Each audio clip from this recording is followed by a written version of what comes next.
ಮೂರು ಹೊಸ ಅಪರಾಧ ಕಾನೂನುಗಳ ಜಾರಿಯಿಂದ ತಳಮಟ್ಟದಲ್ಲಿ ಪೊಲೀಸರು ಪರಿಣಾಮಕಾರಿಯಾಗಿ ಕೆಲಸ ಮಾಡುವುದಲ್ಲದೆ ಅವರ ಮೇಲಿನ ಹೊಣೆಗಾರಿಕೆ ಹೆಚ್ಚಾಗಿದೆ ಎಂದು ಕೇಂದ್ರ ಗೃಹ ಸಚಿವ ಅಮಿತ್ ಶಾ ಹೇಳಿದ್ದಾರೆ. ಅವರು ದೆಹಲಿಯಲ್ಲಿ ನಿನ್ನೆ ಹೊಸ ಅಪರಾಧ ಕಾನೂನುಗಳ ಜಾರಿ ಕುರಿತ ಪರಿಶೀಲನಾ ಸಭೆ ನಡೆಸಿದರು. ಸಭೆಯಲ್ಲಿ ದೆಹಲಿ ಲೆಫ್ಟಿನೆಂಟ್ ಗವರ್ನರ್ ವಿನಯ್ ಸಕ್ಸೇನಾ, ಮುಖ್ಯಮಂತ್ರಿ ರೇಖಾ ಗುಪ್ತಾ ಹಾಗೂ ದೆಹಲಿ ಗೃಹ ಸಚಿವ ಆಶೀಶ್ ಸೂದ್ ಸಭೆಯಲ್ಲಿ ಉಪಸ್ಥಿತರಿದ್ದರು.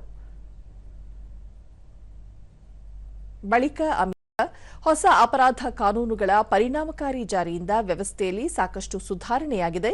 60 ರಿಂದ 90 ದಿನದೊಳಗೆ ಆರೋಪ ಪಟ್ಟಿಗಳನ್ನು ಸಲ್ಲಿಸಲಾಗುತ್ತಿದೆ.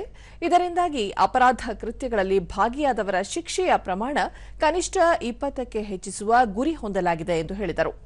ಅಲ್ಲದೆ ನ್ಯಾಯಾಲಯಗಳ ಸಮನ್ಸ್ಗಳನ್ನು ಈ ಸಮನ್ಸ್ ಮೂಲಕ ಜಾರಿಗೊಳಿಸಲಾಗುತ್ತಿದೆ.